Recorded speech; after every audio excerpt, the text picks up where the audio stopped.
Welcome to the Human Experience Podcast, the only podcast designed to fuse your left and right brain hemispheres and feed it the most entertaining and mentally engaging topics on the planet.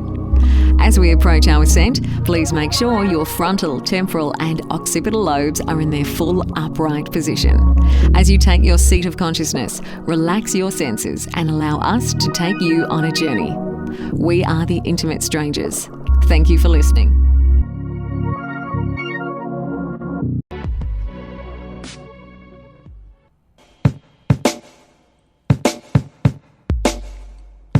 Ladies and gentlemen, welcome.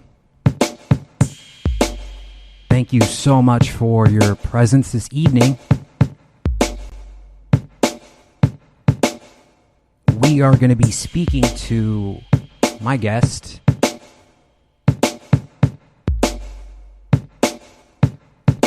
tonight about plant medicine.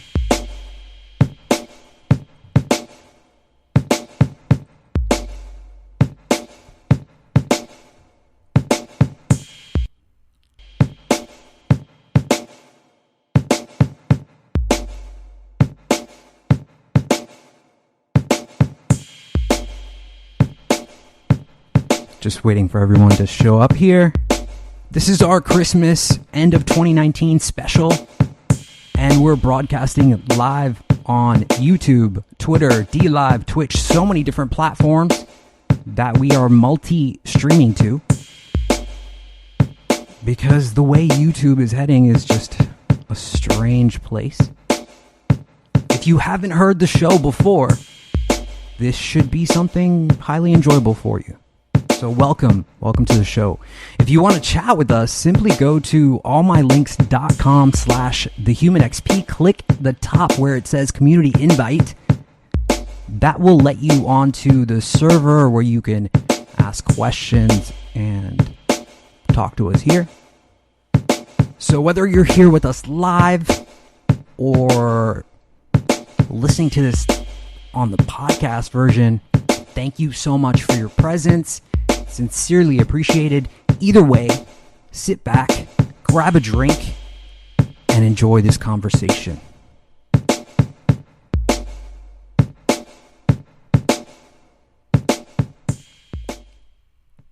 The Human Experience is in session. My name is Xavier Katana. My guest for today is Mr. Carlos Tanner. Carlos is the director of the Ayahuasca Foundation, a non-profit organization based in Iquitos, Peru. The Ayahuasca Foundation is an organization that was created in 2008 from Carlos's desire to spread the science of plant medicine and healing to the wider world. Carlos later went on to open the Riosbo Ayahuasca Research Center in 2017, a research and healing center which will study the effects of ayahuasca and plant medicine on such issues such as childhood trauma, chronic pain, PTSD, drug addiction, and much more. Carlos, it's a pleasure. Very excited to have you here. Welcome to HXP. Thanks so much, Xavier. It's great to be here. So, Carlos, such a large anticipation. Thank you again for making time to do this.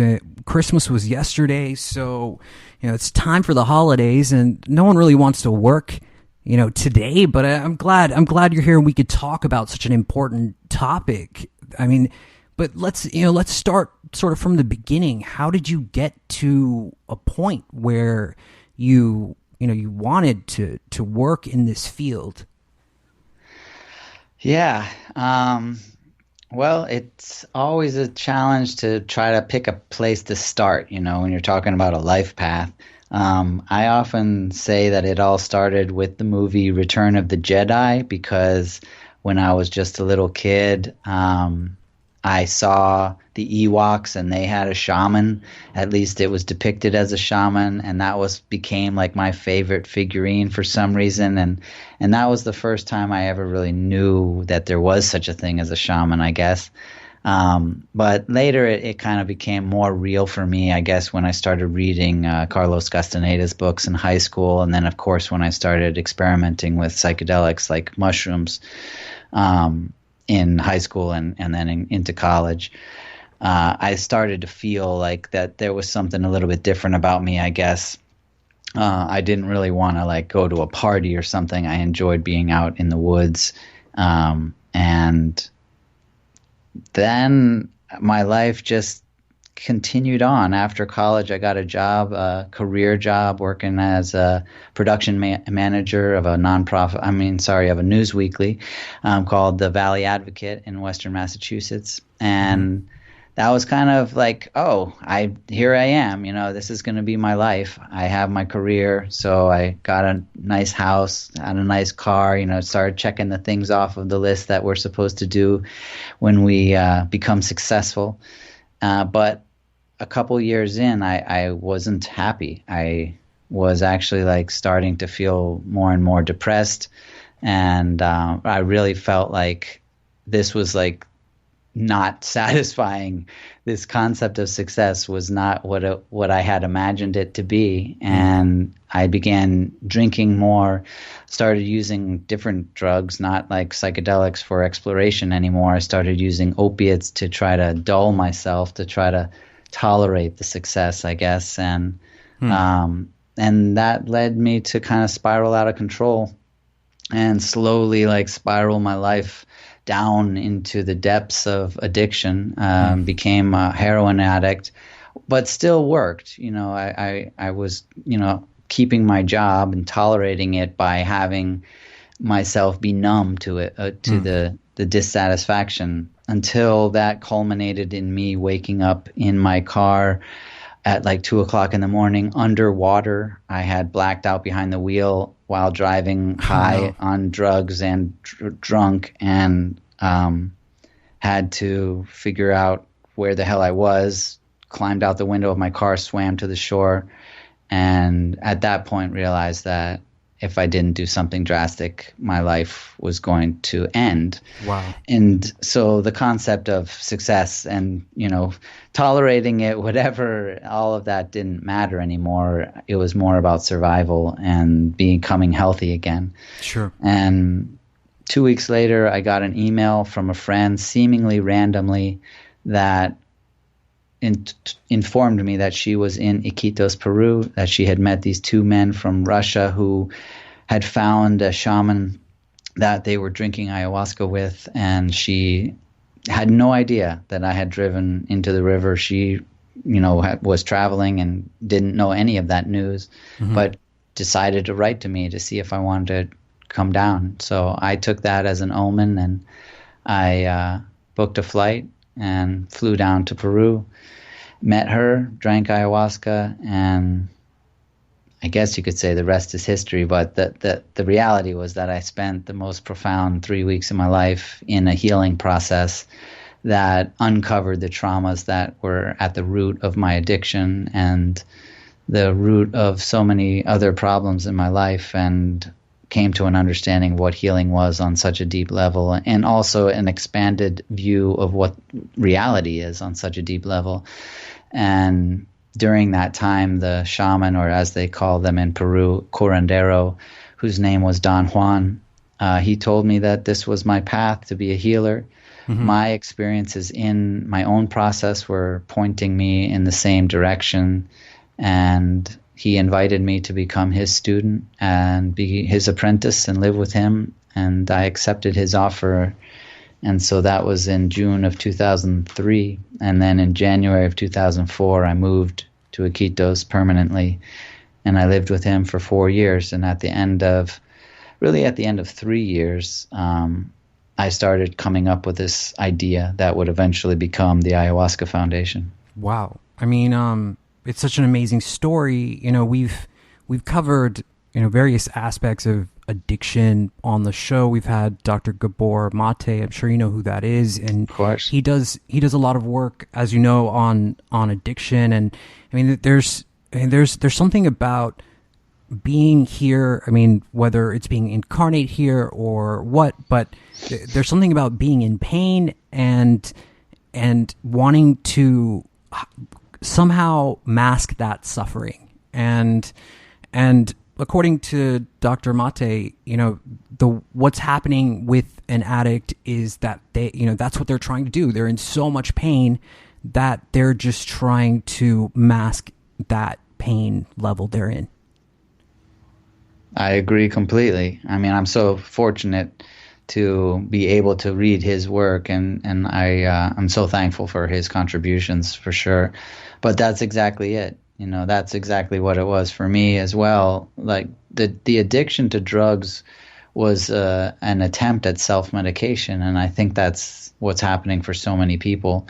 Um, when it comes to what you could call emotional or even spiritual afflictions, modern medicine just doesn't it's not very adequate at treating them. And people go to therapy for years and years and years and don't really get that far because, in my view, the trauma that's caused or that causes the need for drug addiction or other addictions. People express that they try to medicate themselves, not necessarily with substances, but maybe with actions, with gambling addictions or shopping or whatever it might be. Like, there are other ways that it gets expressed. Mm-hmm.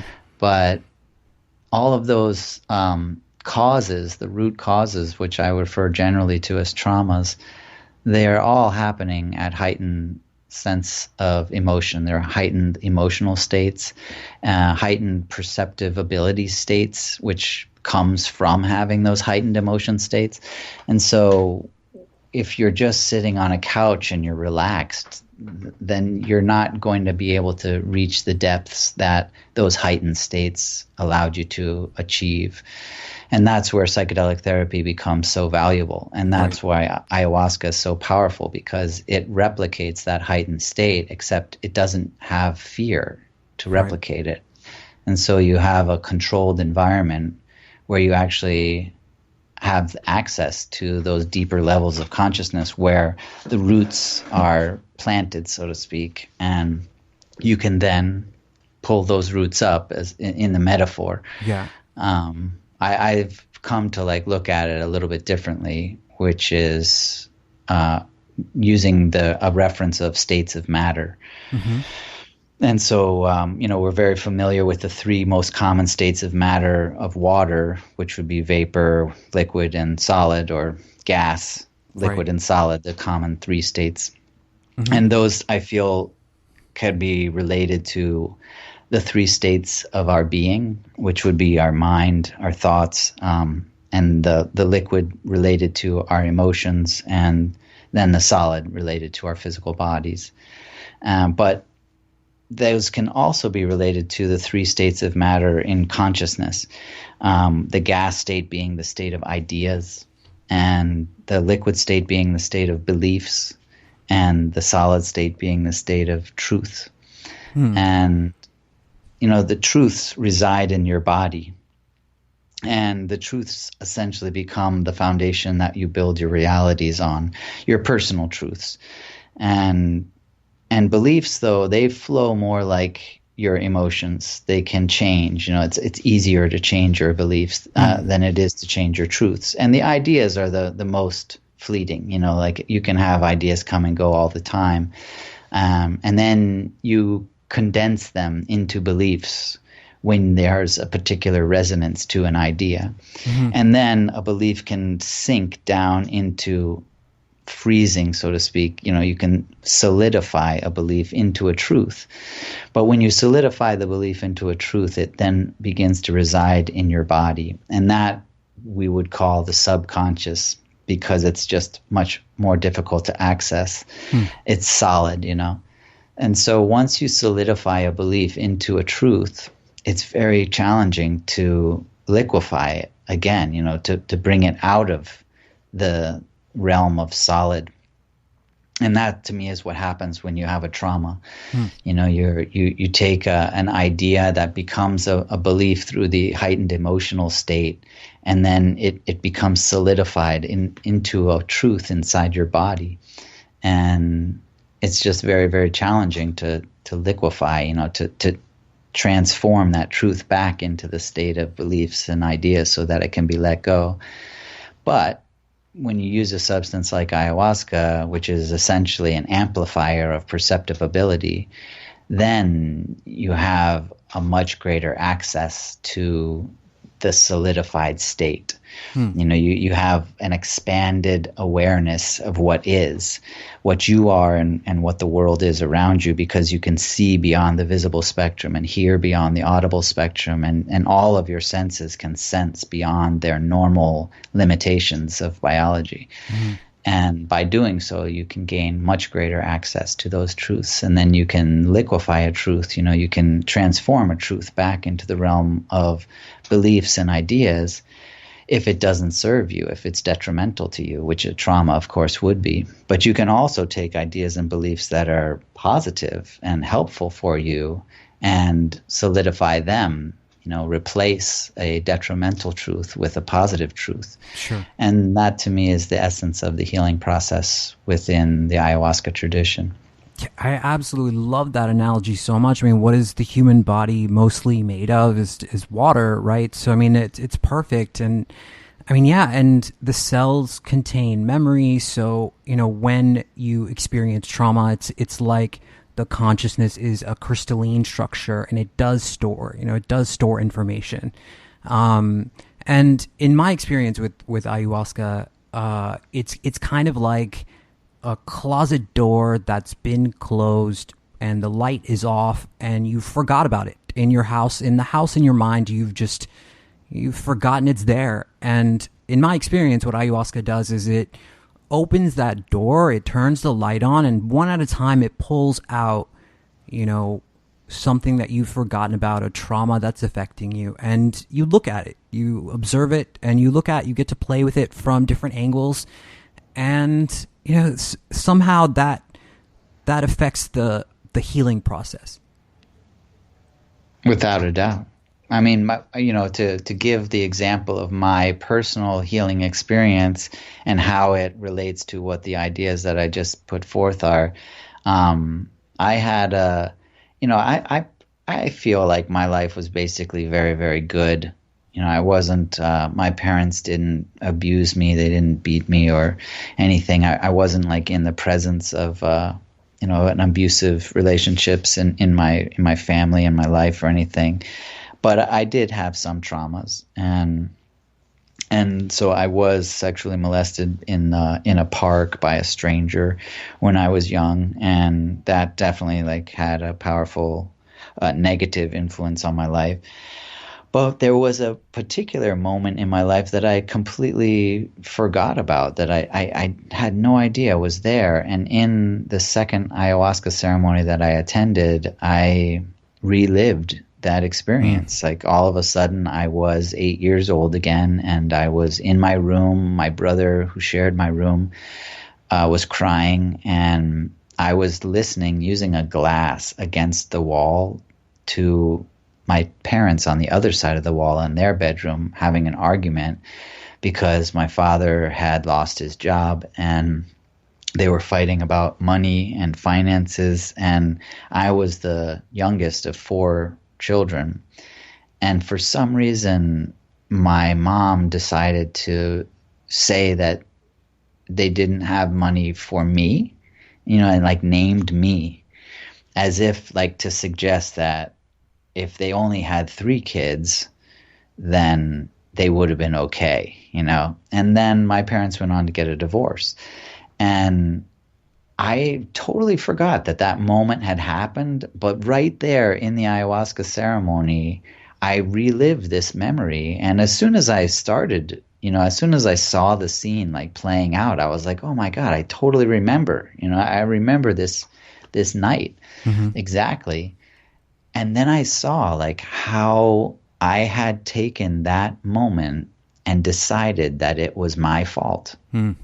My mom had said me, she had named me as the person that the family couldn't afford to have, and from that moment on, I took it on myself that it was my fault that my parents got a divorce, and I was a burden on my family, and I began pushing away my parents' love. Like they would want to get me new clothes for school and I would refuse, and they'd want to like throw a birthday party for me and I would adamantly refuse, like, and refuse to accept any presents from them. And that like started to infect all of the relationships that I had as I got older and older. This one seed of an inaccurate interpretation of a particular incident infected my entire life to the point where I couldn't allow someone to love me when I was an adult. And I didn't feel like I deserved it. You know, I had like transformed that burden to my family to a burden of the world.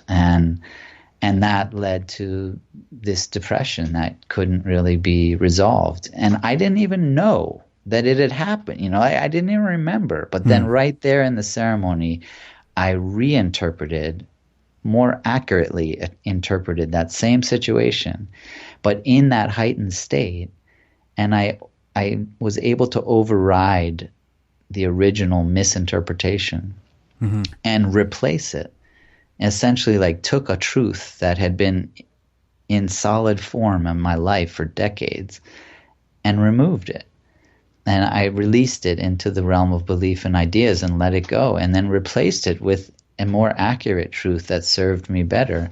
And then the next day, I wrote letters to my mother and my father, apologizing to them and asking for their forgiveness and letting them know that I forgave them, and starting the process to regain all of that harmony and balance and love in my relationships. Wow. And of course, like, it doesn't just fix everything, right? Because the effects are there. They've been decades of effects, so you have to like work at it for a long time. Yeah. But at least I had the right foundation to do that. And so that was a personal example of how it happened for me. And I think that if you were to talk to pretty much every single person in the world, they all have some story that resembles that to some degree, you know? Mm-hmm.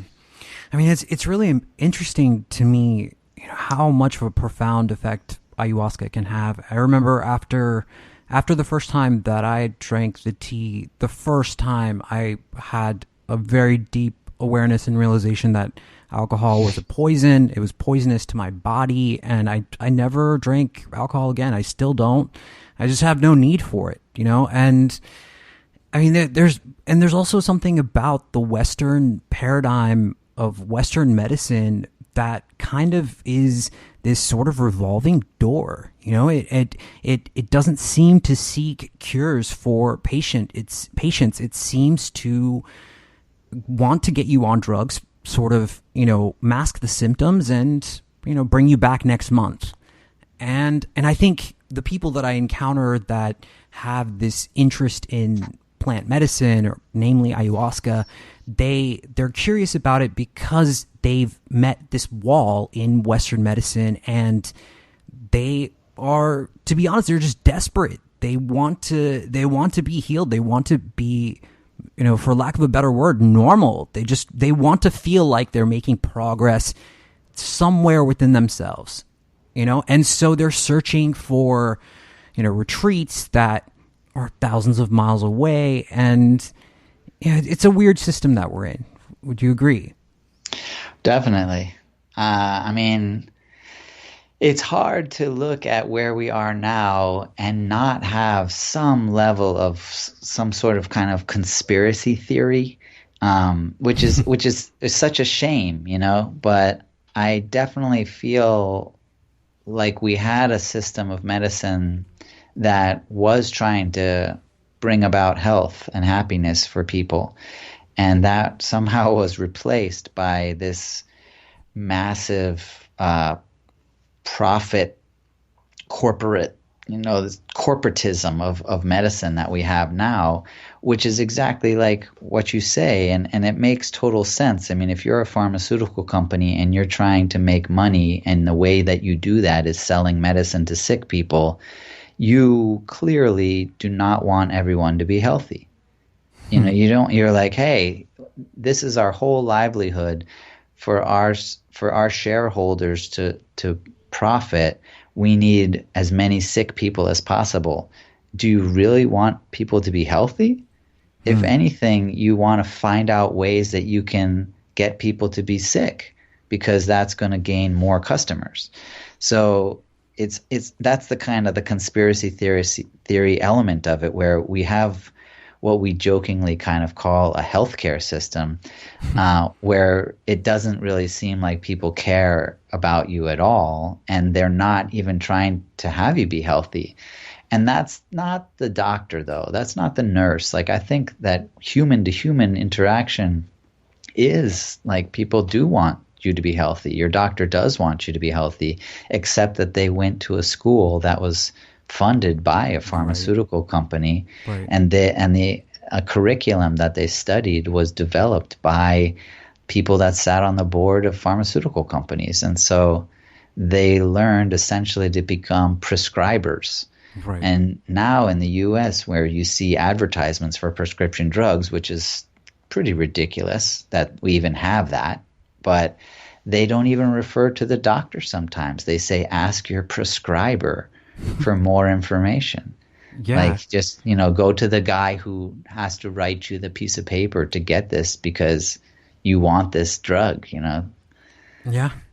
I mean, it's really amazing. I guess we could, harp on that all night if we wanted to, but, kind of moving on here, I was going through some of the videos that you've done, and there was something that I recall that you mentioned that I really want to talk about, because I mean, I guess this part of it fascinates me. I feel like, in many of the visions that I've had in my ayahuasca experiences, it seems like there is a sort of battle between light and dark, like, and I mean that, in exactly those terms, like the light side, good versus evil. And I think you mentioned in one of your sessions with the tea, you were battling a demon.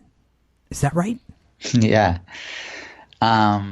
Yeah, it's kind of interesting. My first teacher, he had a particular perspective that was very kind of in line, I would say, with Western medicine in a way, in the sense that he felt like you needed to be a warrior and you had to have your sword in the spiritual dimension. I was like a samurai. And in the beginning, I thought that was super cool, to be a samurai. Like, in my visions, I would be this badass samurai and like chopping stuff up with my knife, with my sword, because it fit into my view also. Like, as a Westerner, like, you fight an illness, you fight a disease, you kill the disease, and so that was at that time. Like, that story, which I believe was in La Pequeña Muerte, when I was talking about that. I'm thankful. Thank you for watching those videos, by the way.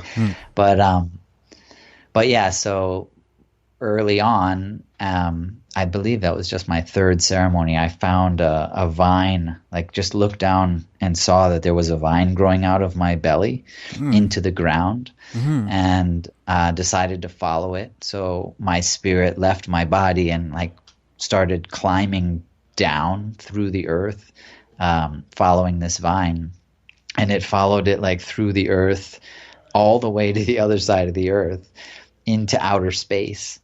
And at the very end of it was a giant black shiny pterodactyl. And you got to put this into the context that I have drank ayahuasca twice before this, and now I'm having this vision.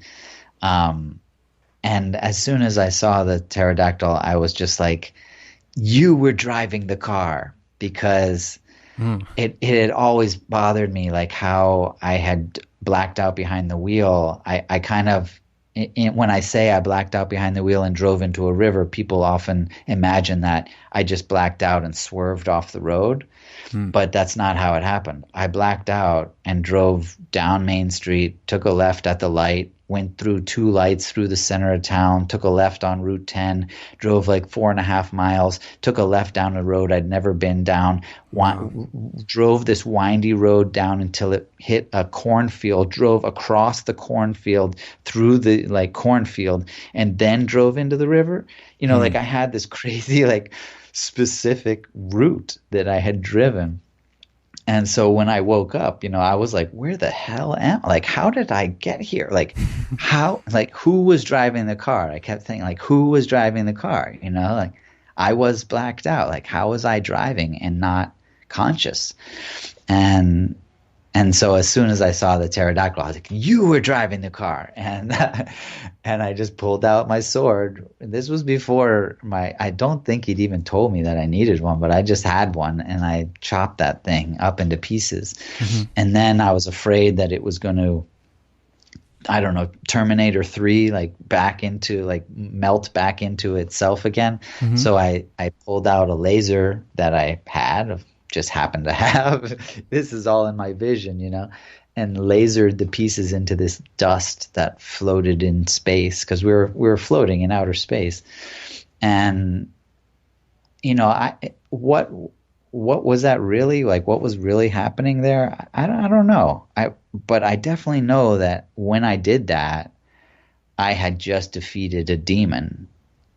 I had just, with my own force, my own power, my own strength, I had just vanquished a demon that was in my life, that had been attached to me, that had been connected to me. And there's just so many very fast interpretations, very fast decisions that you make. It was a vine coming out of my stomach, and it was perched on this vine, and somehow I just quickly knew that it was using that vine to take energy from me. And it was like putting thoughts into my head, and all of these things just quickly became interpretations as soon as I was presented with the scenario. And so in defeating all of that, I then had all of this like liberation, like, I'm free, like I don't have that demon. And I don't even care really what that whole thing was, except that I knew that afterward I was completely empowered. I felt like no one was controlling me anymore. Like I was in control of my life. I was taking full responsibility for my actions. And in that moment, like that second, I knew that I would never do drugs again. Like I was, I was done. Like that was it. I connected a representation of my addiction to that creature. And when I defeated it, I defeated my addiction. And that was how it played out.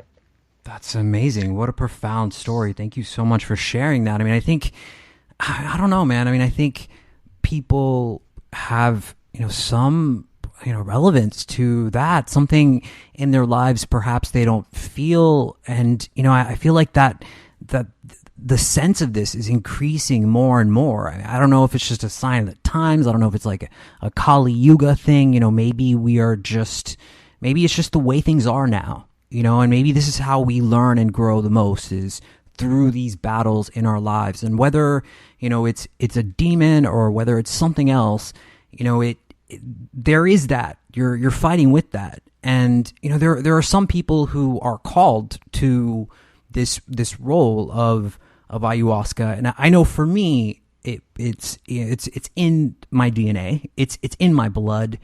And, for you felt something similar. So, if we could get into, you run a center in Peru. How did you get to a point where, you mentioned a little bit about, how much your life transitioned into something that you changed completely, but, what's involved in opening a center in Peru? I mean, which is basically in the middle of the jungle, right? Yeah, totally.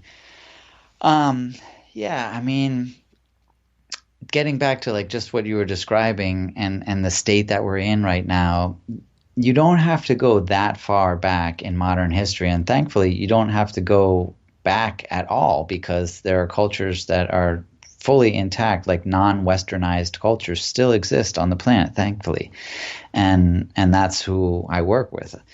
down in the Amazon rainforest. But even our ancestors, no matter where you're from, like no matter who you are, all of our ancestors practiced a form of plant medicine that had at its core belief the existence of us, like our existence as spirit, and that all of nature was made of spirit. Like every animal had a spirit and every plant had a spirit, and we are essentially spirits.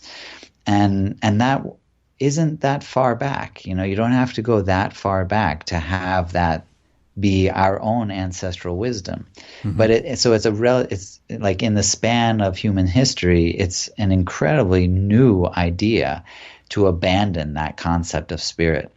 And science is really to blame. Like, I don't want to be negative towards science, because it made so much sense for why science came to be and why it wanted to start out, you know, from the beginning, I guess, or from scratch.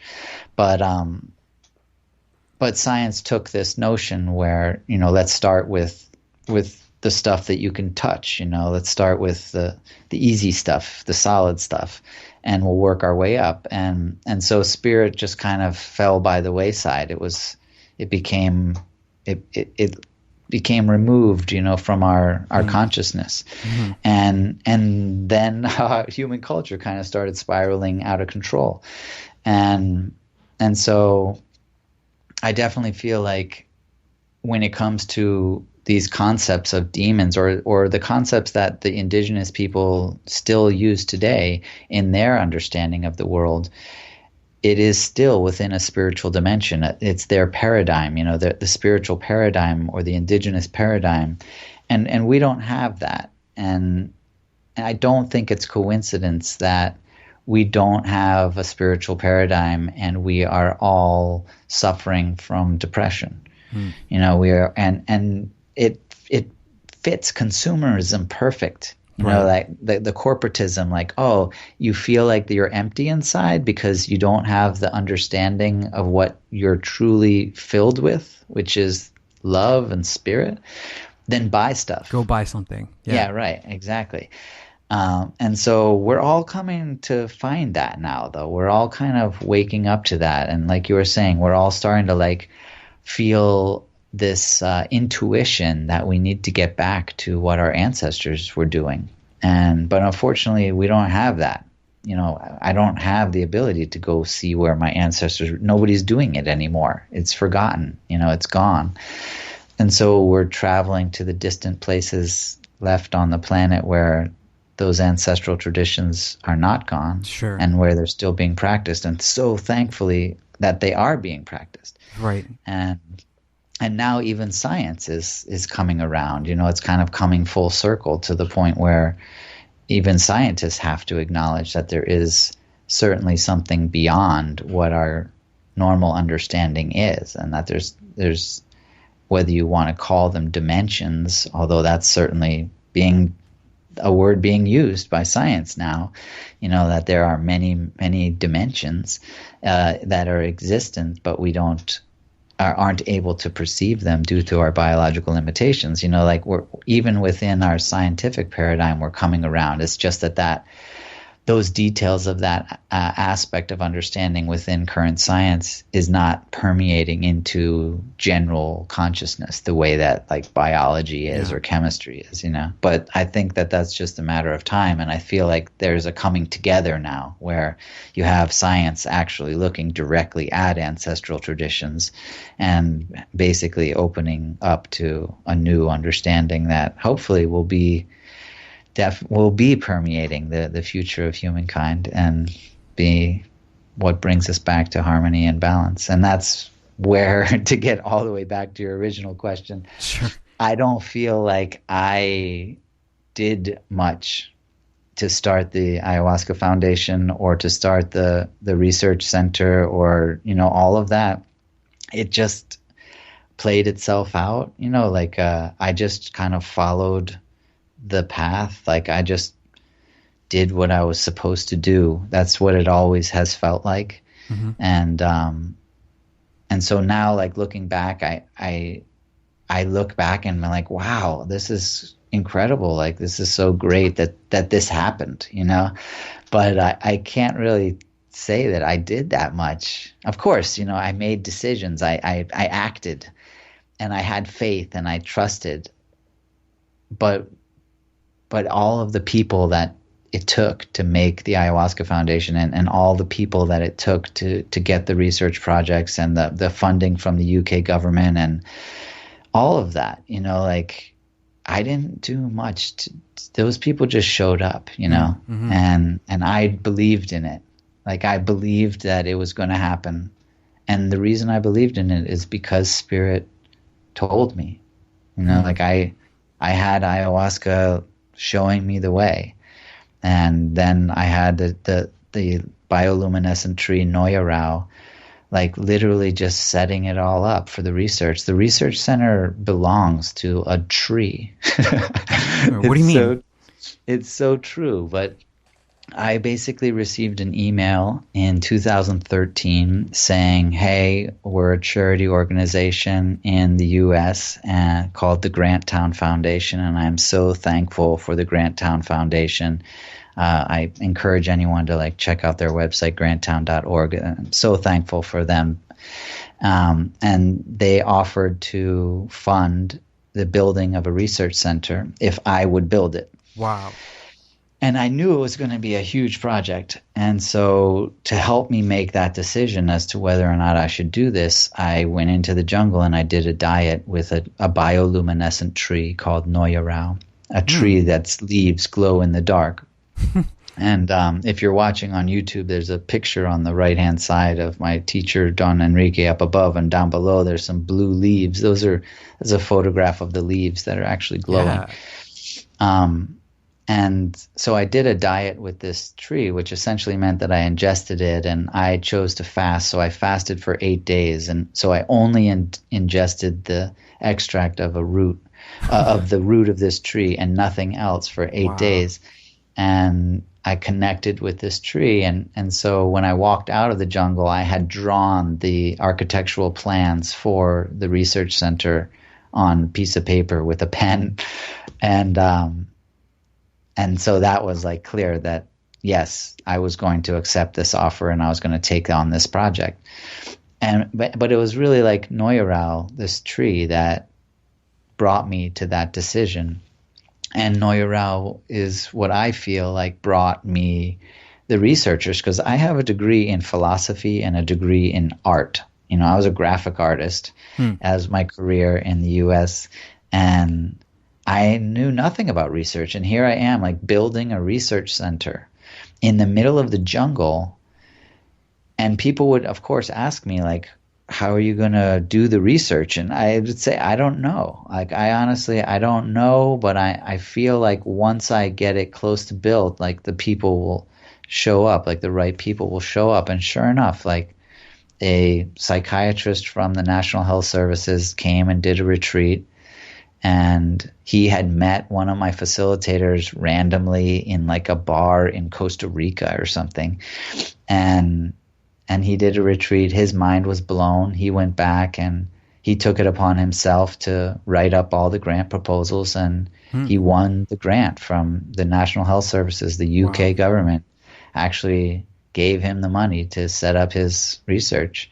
That's and incredible. So all we did was host it. And then him, Simon Ruffle is his name, and Nigel Netzban, the two of them came and they set up their own research and they did it. And the findings are stellar, and they're going to be published in the next couple months. But I just 2 weeks ago I was with them looking at the results that they just finally finished compiling all the data at the end of this year, and it's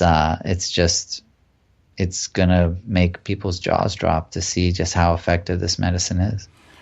Wow. I mean, there's so much there, Carlos. I don't know how to package that or unpackage it. I mean, okay, so, this bioluminescent tree that led to this sort of enlightened state of consciousness where, you're inspired to draw out the blueprints for, this, what would be the center that you're doing all this research in, and, this grant that you got, and the people kind of appearing in your life as they needed to. And I fully prescribe to that same idea and it's kind of how I built this show and everything around here is, the people who are supposed to sort of appear do, and it's always kind of been that way. And not to say it's not a struggle, it's not hard. It is really hard to do what we're doing, but we push forward. I want to get into love. You talk about love and forgiveness. If you could touch on, those two things, that would be amazing.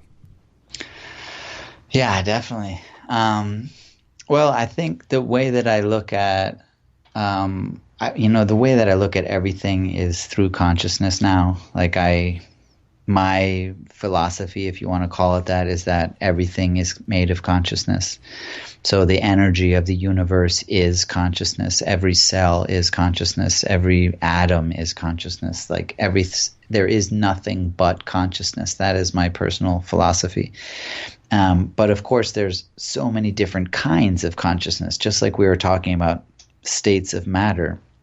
And ultimately, those states of matter could be described as frequencies. Like a lower frequency will put you down into a more solid state of matter, and a higher frequency of vibrational energy would put you in a higher state, like a liquid or eventually gas, or the highest of all, the plasma state, which I didn't really talk about, which is to me spirit and consciousness, in that reference before that I was making.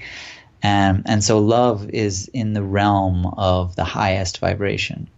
And so if you picture a wavelength, like a line that goes up and down, and you picture one that goes up and down with, very, very close to each other. So the peaks and the troughs of that wave are so close to each other that it almost just looks like a band.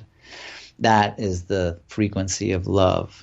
And so musically speaking, like if you have a note and it has a frequency, it will sound good if it resonates with another note that has a symmetry to those peaks and troughs in their vibrational frequency. Mm-hmm. But love you can't not be in harmony with it. There's so many peaks and so many troughs that no matter where your vibrational frequency is, it's always going to resonate with love. And so when you're in a state of love, everything is in resonance. Everything, fits. Everything feels right. Nothing feels wrong when you're in that state. And we fall out of that by thinking that love is something that we have to get from someone else. Mm-hmm. And that to me is part of the sad state we're in, where we don't have spirit as our core identity. Like I was mentioning before, we think that we're individuals that are bodies, and therefore we are alone essentially in the world. And even though we have relationships, we are always alone as a body.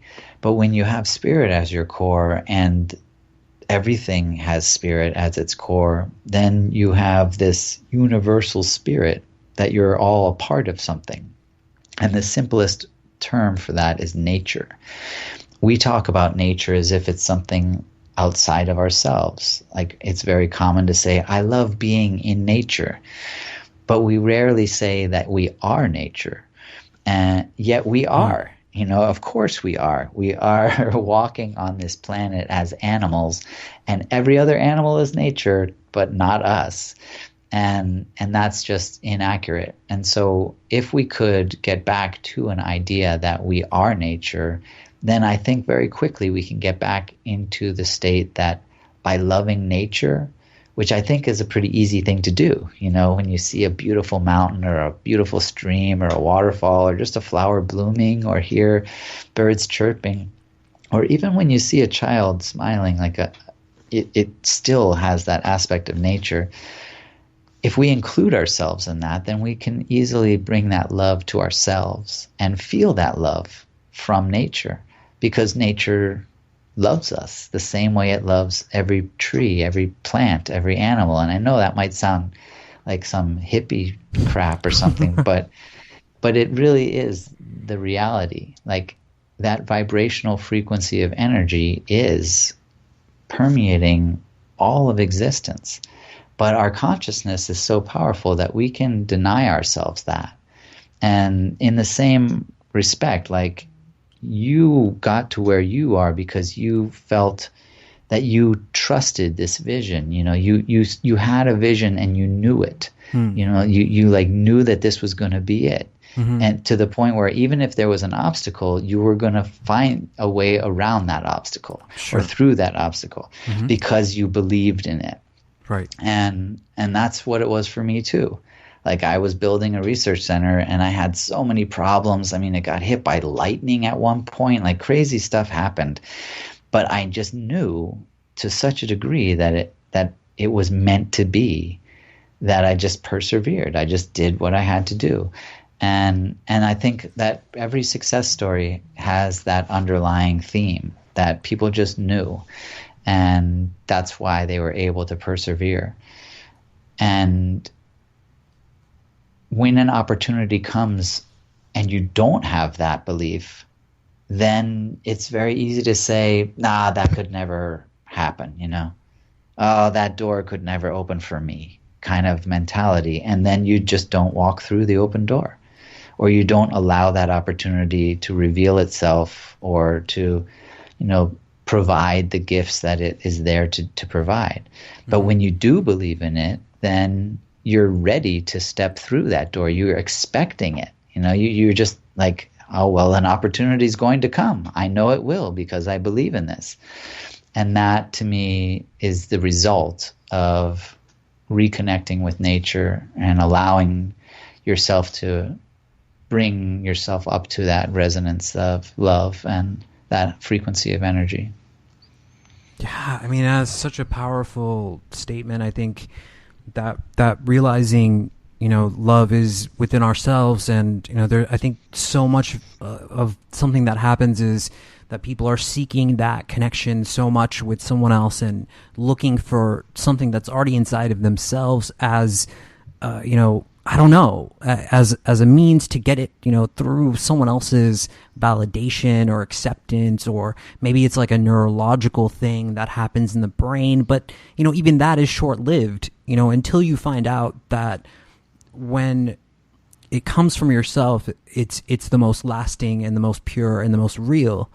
But, you know, unfortunately, the way our culture is set up, it's not very aligned towards demonstrating or showing you that, you know, that love is within yourself. I mean, even with, you know, this idea of, you know, Christmas and, you know, consumerism and the way the pharmaceutical industry is, I mean, there's so many different adversarial sort of avenues that a human being can experience when, you know, you're just living an ordinary life and you're trying to get by.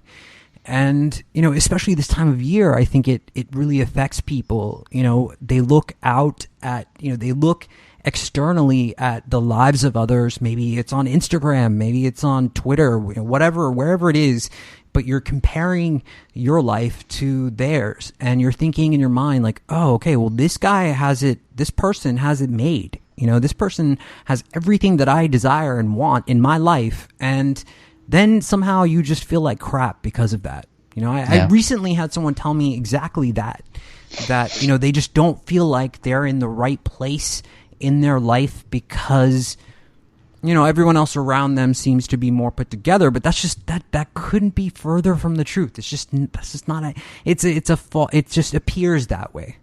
Would you agree, Carlos? 100%. I mean, that's where I sum it up by just saying nature knows, but I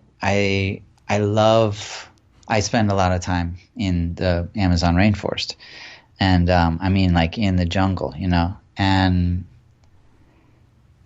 the trees, the forest, like the whole environment, it just always has the answers, like every answer, and yet comparisons are just futile. Like in nature, you would never say, "Oh, the pine tree is so much better than the oak tree." Like you would never. That's kind of a ridiculous thought. The pine tree is what it is. The oak tree is what it is. They're totally different. The pine tree has all of these qualities, and that's so cool. And the oak tree has all these qualities, and isn't that cool? And that's how it is with nature. But for some reason, when we want to compare ourselves and try to make that claim, we want to like try to say like, oh, that one's better, and I'm not as good, or I'm better than that one, and it's kind of just useless. And that to me is another example of how reconnecting with nature, like looking at trees and plants and seeing how they do it. Like they've pretty much perfected it, They've got life down. They're not questioning their realities much, They're not wondering if they're worth their value. They're in 100% faith and trust all the time, and they're always thriving. If given the right environment, every plant will thrive, and they'll never question it. And that's like, to me, the perfect example of what we're supposed to be doing. And I know it's weird to like talk about plants being your mentors, but that is exactly what plant medicine is about. And honestly, that is exactly what ancestral wisdom is about. Like all of our ancestors were very closely connected with a particular plant or a group of plants that enabled them to regain or maintain their harmony, health, and balance in their lives. And I mean, this was happening for tens of thousands of years in human history, and it's still happening. And so even though it sounds weird to say it in the state that we're in now and the way that our lives are, it was certainly not a weird idea for tens of thousands of years in human history. And I think it's just high time for us to get back to looking at plants again and plant medicine again. And thankfully that is what's happening. In fact, on February 20th, there's going to be the Thank You Plant Medicine movement, the social media movement, where everyone is encouraged to use the hashtag Thank You Plant Medicine and share a story about how plant medicine helped them in their healing process. And I think that's awesome. Very cool. I mean, I would agree 100%. I would say that plants are much smarter than human beings and probably more intelligent than we will ever be. And there is a sort of networked intelligence, consciousness that understands the nature of the universe. I mean, we as humans, I think we like to think we know what's going on, but it's not. That's just not how it works. We have no clue what's going on here. And plants have, and ayahuasca, namely as a teacher, I think it will remind you of that. And if you fight that, it will remind you of that in a not so gentle way. So I mean, if an ego thing is your problem, then I don't know. But there does seem to be this resurgence of psychedelics that I don't really like that term, but that's the one that we have right now. But there does seem to be this resurgence in awareness of plant medicine and the research that's coming out. I mean, we're seeing it become legalized, like mushrooms are becoming legalized, and there are institutions like Johns Hopkins that are opening, and the work that MAPS is doing. I mean, there's a bunch of institutions right now that are pushing this research out into the wider public. Totally. And I love it. I mean, it's so crazy. I started living in Peru almost 16 years ago and started the Ayahuasca Foundation 11 years ago. And when I started the Ayahuasca Foundation, the idea that ayahuasca might be legal and that all, plant medicine might be legal, and that research organizations were going to be studying it, and that psychedelic therapy was going to be a term, we're not far away. Like 5 years from now, you might go to a psychedelic therapist for your treatment of depression or anxiety or PTSD or something like that.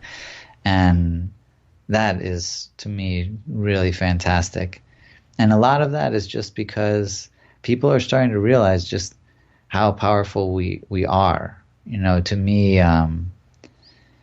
the pharmaceutical industry pushed it too far. They were like too greedy. If they had been like moderately greedy, they probably could have kept us going for a while. But now we're just turning our backs on them.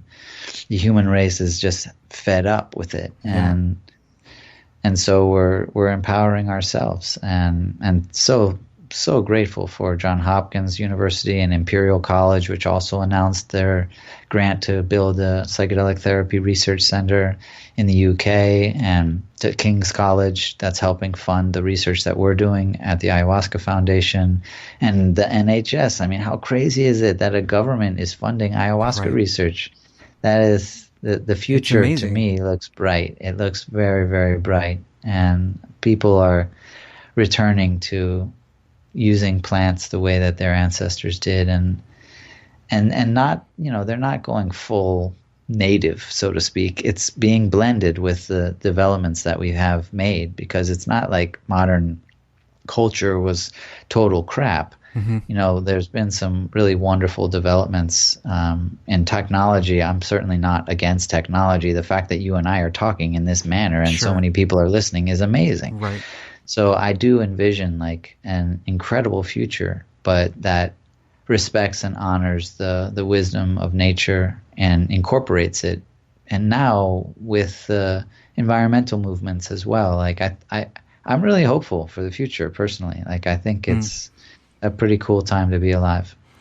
I mean, it's definitely an interesting time to be alive. I would say we are on the precipice, or in as far as a balance goes, there is it does seem to be that we're at a tipping point where people are becoming more conscious of what's going on. We're becoming more conscious of our footprint here. We're realizing that we can no longer sort of sustain the way that we've been living in this consumerism-based society. And, people are starting to wake up to that slowly, but, surely. And, hopefully we get to a point where more people are acting on this and, taking action and doing something for their local communities. Like it doesn't have to necessarily be, an adventure or, heading out to the Amazon rainforest. I mean, you can start to connect with the people around you that are also interested in this, and form groups. That I think that would be a really great thing. I mean, if that was in my area, I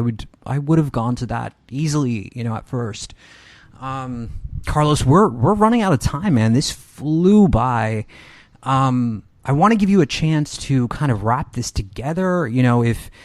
If it sounds like this was your mission, and we talked a bit, in the pre-interview, and I asked you, if this was something you felt was programmed into your DNA, and you said no, so I'm just curious, how you would kind of tie all this together, maybe for the people who are searching for this medicine. Maybe they're struggling with different aspects of trauma. They're wondering if ayahuasca is for them or not. How do you wrap this together?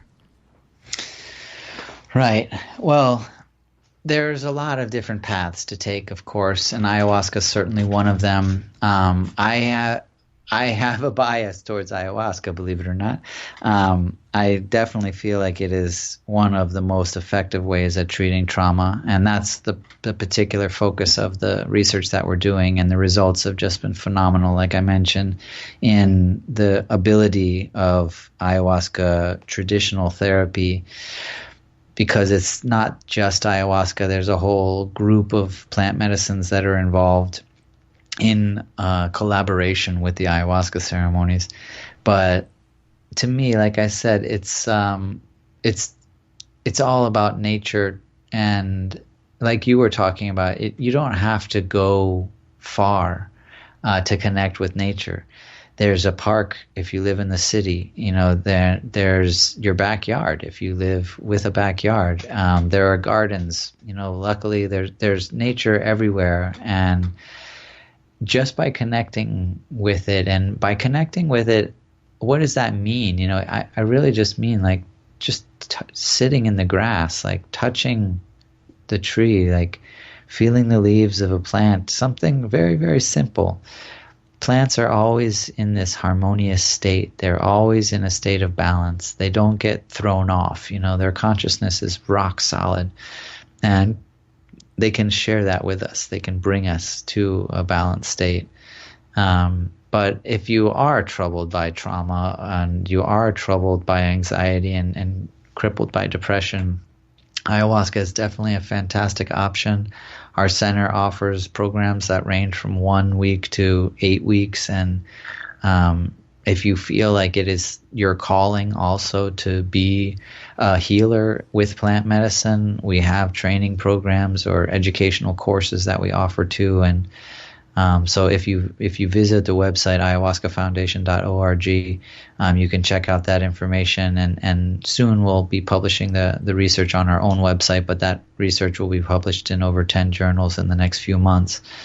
But beyond all of it, like I think that my greatest advice would be to try to condense the ideas of trusting in nature and trusting that you are a part of nature and that you are on the right path. Sometimes we can feel lost, and sometimes we can think that we're totally going in the wrong direction. But having trust in everything working out, it will help you put one foot in front of the other and start moving forward.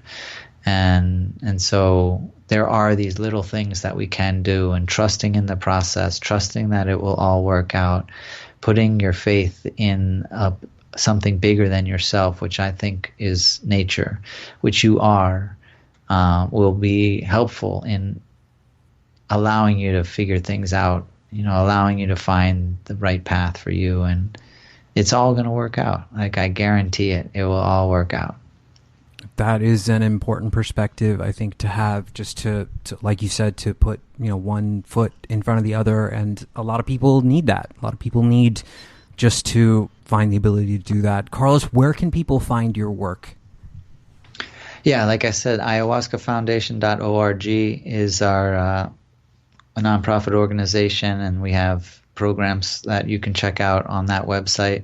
I do have a YouTube series that's also Ayahuasca Foundation on YouTube, where I just did this year a 10-part series on lessons of ayahuasca, things that you can do in your life today that were taught to me by plant medicine. And yeah, I am always available. So if you ever want to write to me, you can reach me through the website as well, through the Contact Us page, and I'll definitely respond. And I also am happy to do calls if people want to speak with me in person.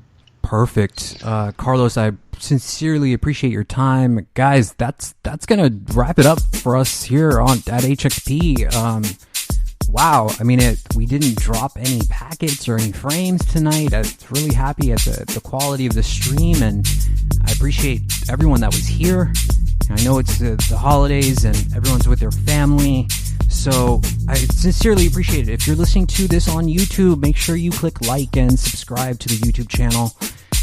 If you're listening to this on the podcast version, maybe leave us a review, positive or negative. I definitely read all those. If you want to join the community, get to allmylinks.com/thehumanxp, and there is an invite code at the top of that. You can come and join us. Thank you guys so much for listening. We will be back here next week. I didn't take any time off at all for you guys. So we will be back on January 2nd with a fresh episode for you guys. Thank you guys so much for listening. We're going to get out of here. Good night.